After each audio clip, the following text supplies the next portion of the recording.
Friends, இன்றைக்கி நம்ம வீட்டில் மார்னிங் பிரேக்ஃபாஸ்ட் என்னென்னு பார்த்தீங்கன்னா செட் தோசை வித் வடகறி ரெண்டு தான் செய்ய போகிறோம். எப்படி செய்யலான்னு பார்க்கலாம் வாங்க. வடகறி செய்கிறதுக்கு தேவையான பொருள் என்னென்னு பார்க்கலாம். ஒரு கிளாஸ் கடலைப்பருப்பு எடுத்து ஒரு 2 மணி நேரம் ஊற வச்சு நான் வாஷ் பண்ணி வச்சுருக்கேன். அதுக்கப்புறம் இது தாளிக்கிறதுக்கு பட்டை, சோம்பு, கிராம்பு, ஏலக்காய் இது எல்லாமே தாளிக்கிறதுக்கு. அப்புறம் மசாலா பார்த்திங்கன்னா கரம் மசாலா, மல்லித்தூள், மிளகாத்தூள், சீரகத்தூள், கொஞ்சம் மஞ்சத்தூள், அதுக்கப்புறம் 2 தக்காளி, 2 வெங்காயம், ஒரு பச்சை மிளகாய், இஞ்சி பூண்டு பேஸ்ட் நான் இடிச்சிக்கிறதுக்காக நான் வச்சுருக்கேன். அதை இடிச்சிக்கலாம் நம்ம. அப்புறம் கொஞ்சம் மல்லித்தழை, கருவேப்பிலை. ஊற வச்ச கடலைப்பருப்பு எடுத்து மிக்சியில் போட்டு கொஞ்சமாக அரைச்சிக்கலாம். கொஞ்சமாக போட்டு அரைச்சிக்கலாம்.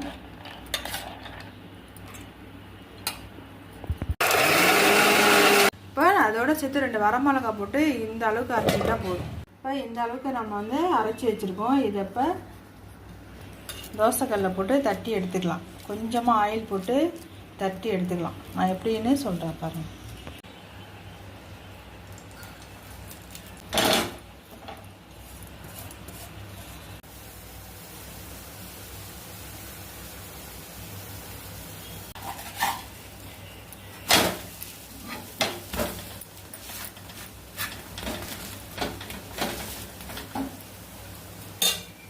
இப்போ அரைச்ச பருப்பை தோசைக்கல்லில் போட்டு 2 சைடும் இது மாதிரி தட்டி வச்சுருக்கோம். அது ஆறுனதுக்கப்புறம் சின்னதாக உடச்சி வச்சுக்கலாம். அதுக்கப்புறம் இஞ்சி பூண்டு தட்டி வச்சுருக்கோம். வெங்காயம், தக்காளி, பச்சை மிளகாலாம் கட் பண்ணி வச்சுருக்கோம். இப்போ தாளிக்கலாம். அடுத்தது இது நல்லா இப்போ ஆறிடுச்சு. இதை சின்ன பீஸாக குட்டியாக நல்லா உடச்சி வச்சுக்கலாம் தூளாக. இப்போ இது ஆறிடுச்சு. ஆறுனதுக்கப்புறம் நான் சின்ன பீஸாக உடச்சி வச்சுருக்கேன். உப்பு போடலை. நம்ம கிரேவி பண்ணும்போது உப்பு போட்டுக்கலாம். ஒரு கடாய் எடுத்து வச்சுட்டு தேவையான அளவு எண்ணெய் ஊற்றிக்கலாம். இப்போ நம்ம எடுத்து வச்சு பட்டை, சோம்பு, கிராம்பு எல்லாம் போட்டு தாளிக்க போகிறோம். இந்த இதோட 2 வரமிளகாவும் சேர்த்து போகிறோம்.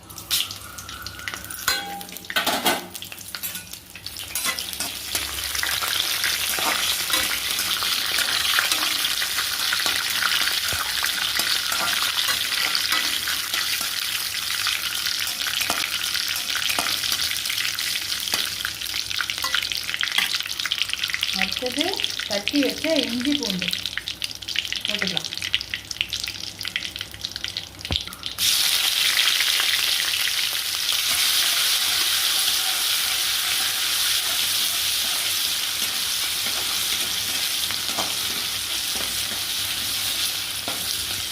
நல்லா பச்சை வாசனை போட்டோம்.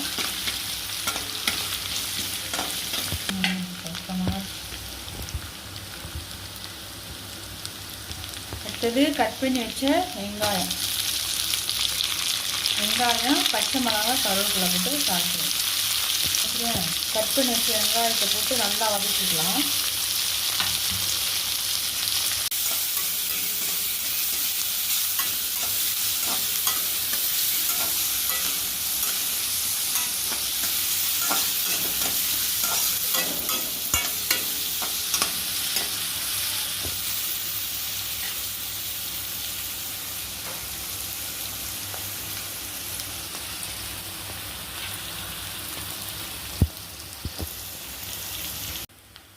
கட் பண்ணி வச்ச தக்காளி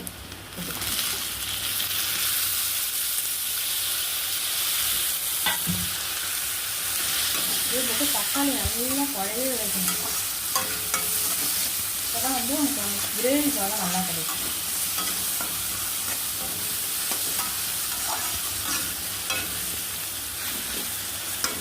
இது நல்லா வேகுது. இப்போ தக்காளி வெங்காயம் வதங்கிடுச்சு. இப்போ நம்ம மசாலா எல்லாம் போட்டுக்கலாம்.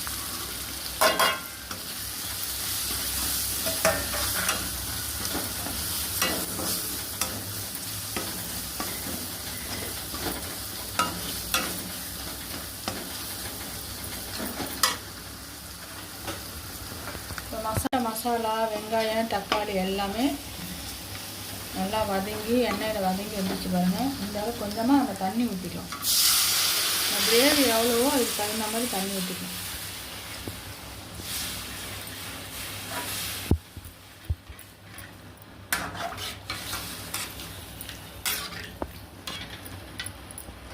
உப்பு மட்டும் நீங்கள் பார்த்து செக் பண்ணி போட்டுக்கணும் தேவையான அளவு.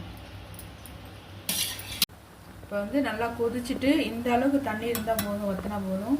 இப்போ நம்ம சின்ன சின்னதாக பொடிச்சு வச்சு நம்ம பருப்பு எடுத்து போட்டுக்கலாம்.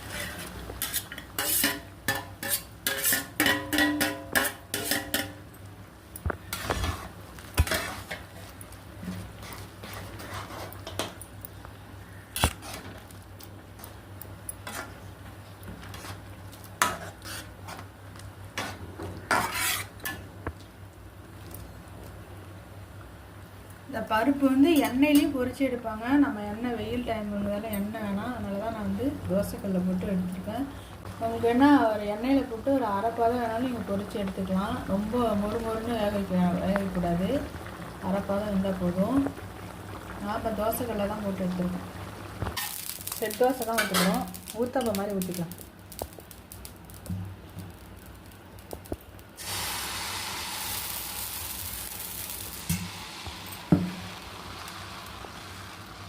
கொஞ்சம் மொத்தமாக ஊற்றிங்க, மெலிசாக ஊற்றக்கூடாது, மொத்தமாக ஊற்றிங்க, அப்போ தான் நல்லாயிருக்கும்.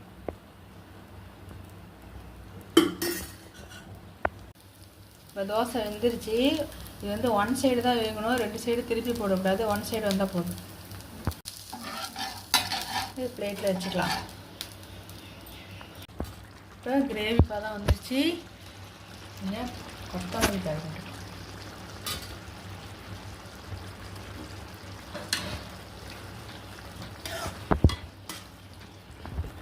அவ்வளோதான் ஃப்ரெண்ட்ஸ், நம்ம வடைக்கறி வந்து ரெடி ஆகிடுச்சு. இப்போ தோசைக்கு வச்சு சாப்பிட்லாம். தோசை இட்லிக்கு வச்சு சாப்பிட்டா சூப்பராக இருக்கும். வீட்டில் ட்ரை பண்ணி பார்த்துட்டு பிடிச்சிருந்தனா லைக் பண்ணுங்கள், சப்ஸ்கிரைப் பண்ணுங்கள். பாய்.